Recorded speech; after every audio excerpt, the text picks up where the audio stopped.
14 अप्रैल 2008 की रात को एक खौफनाक घटना ने अमरोहा की हसनपुर तहसील के गांव बवान खेड़ी को हिलाकर रख दिया। 10 महीने के बच्चे सहित 7 लोगों की हत्या। आरोपी 24 साल की शबनम थी, जिसने प्रेमी सलीम के साथ मिलकर जानलेवा साजिश को अंजाम दिया था।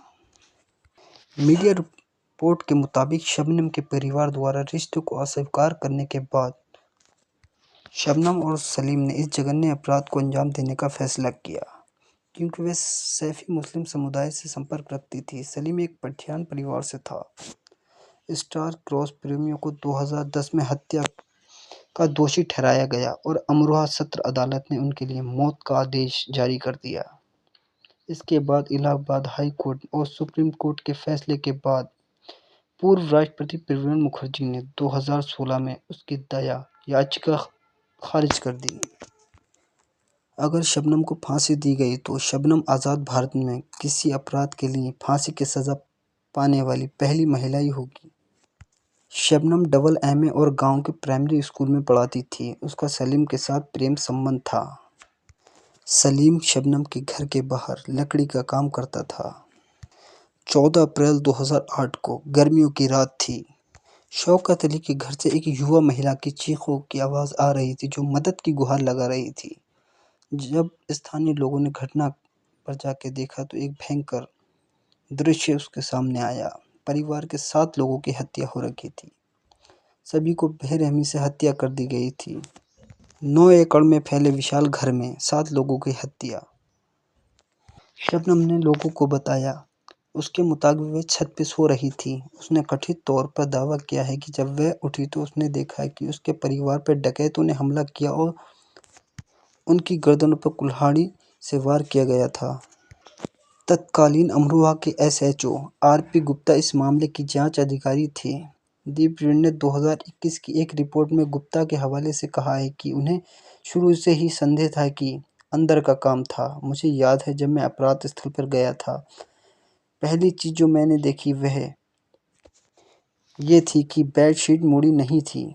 ऐसा प्रतीत हो रहा था कि पीड़ितों की ओर से संघर्ष का कोई निशान नहीं है। उन्होंने कहा है कि गुप्ता ने कहा है कि उन्हें यकीन है कि परिवार को नशीला पदार्थ दिया गया है और शव परीक्षण के लिए भेज दिया गया है, क्योंकि अर्श को छोड़कर सभी पीड़ितों को ट्रैंक्विलाइजर बायोपोस के निशान पाए गए हैं। रिपोर्ट में कहा गया है कि पुलिस ने शबनम के पास से खून से सने कपड़े भी बरामद किए हैं। गुप्ता के हवाले से कहा गया है कि हमें यह भी पता चला है कि हत्या की रात शबनम और सलीम के बीच 52 बार बातचीत हो चुकी थी। उन्होंने ये भी कहा है कि सलीम ने हत्याओं के बाद फेंकी गई कुल्हाड़ी खुद बरामद की और उसे सौंप दी। पूछताछ के दौरान जोड़े ने पुलिस को बताया कि शबनम और सलीम शादी करना चाहते थे, लेकिन परिवार उनके मैच के खिलाफ था, क्योंकि वे अलग अलग मुस्लिम समुदाय से थे।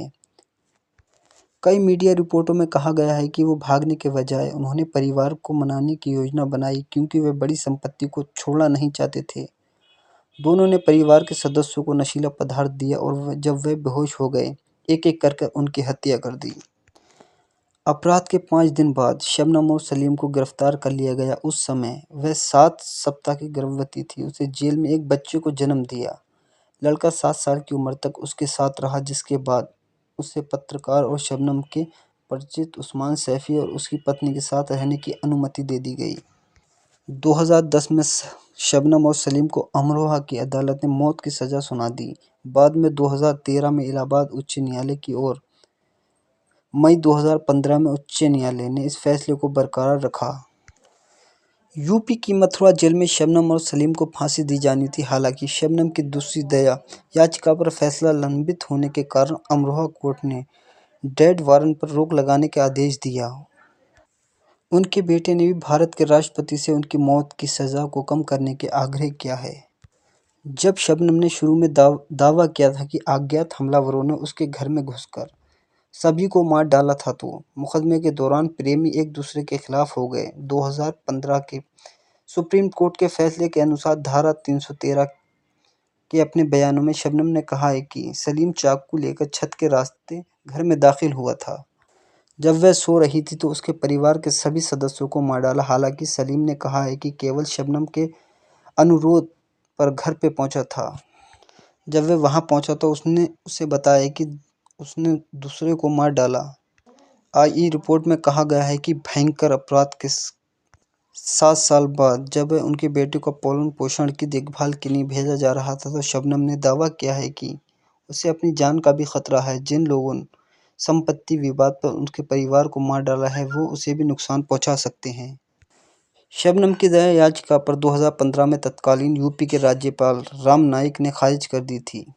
उसने अपने बेटे के प्रति अपनी जिम्मेदारी के आधार पर उसकी मांग की थी। अगले साल अगस्त में तत्कालीन राष्ट्रपति प्रणब मुखर्जी ने उसकी दया याचिका खारिज कर दी थी। तत्कालीन CJIS बोर्ड की अगुवाई वाली सुप्रीम कोर्ट की बेंच ने 2020 में मौत की सजा को बरकरार रखा। फरवरी 2021 में शबनम ने यूपी के राज्यपाल आनंदीबेन पटेल तत्कालीन राष्ट्रपति रामनाथ कोविंद के पास दूसरी दया याचिका की। शबनम की वकील शिया रस्तोगी ने एक बयान में कहा है कि शबनम के पास से बहुत महत्वपूर्ण सावधानिक उपचार है जिनका उपयोग किया जाना है। बाकी इनमें से विभिन्न आधारों पर उनकी दया याचिका को अस्वीकृत इलाहाबाद उच्च न्यायालय और उच्चतम के समक्ष चुनौती देने का अधिकार और समीक्षा याचिका पर फैसले के खिलाफ उच्चतम न्यायालय के याचिका दायर करने के अधिकार भी शामिल थे। शबनम जुलाई 2019 से रामपुर जिला जेल में बंद है, जहां उसे मुरादाबाद जेल से भेजा गया था। सलीम प्रयागराज की नैनी जेल में बंद है। 2021 में शबनम के 13 साल के बेटे ने तत्कालीन राष्ट्रपति रामनाथ कोविंद से उसकी मौत की सज़ा कम करने की अपील की थी। मैं अपनी मां से बहुत प्यार करता हूं। मैं राष्ट्रपति से अपील करता हूं कि मेरी मां की मौत की सज़ा को माफ़ कर दिया जाए।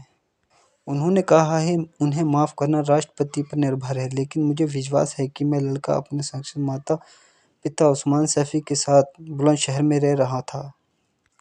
फरवरी 2021 में शबनम द्वारा नई दया याचिका दायर करने के बाद अमरोहा जिला अदालत ने रामपुर जेल प्रशासन द्वारा दायर एक आवेदन पर अपने फैसले पर रोक लगा दी, जिसमें शीर्ष अदालत द्वारा जनवरी 2020 में उसकी समीक्षा याचिका खारिज करने के बाद शबनम के खिलाफ मौत का वारंट मांगा गया था। दोस्तों, आपको वीडियो अच्छी लगी हो प्लीज़ मेरे चैनल को सब्सक्राइब करें, वीडियो को लाइक करें। Thanks for watching.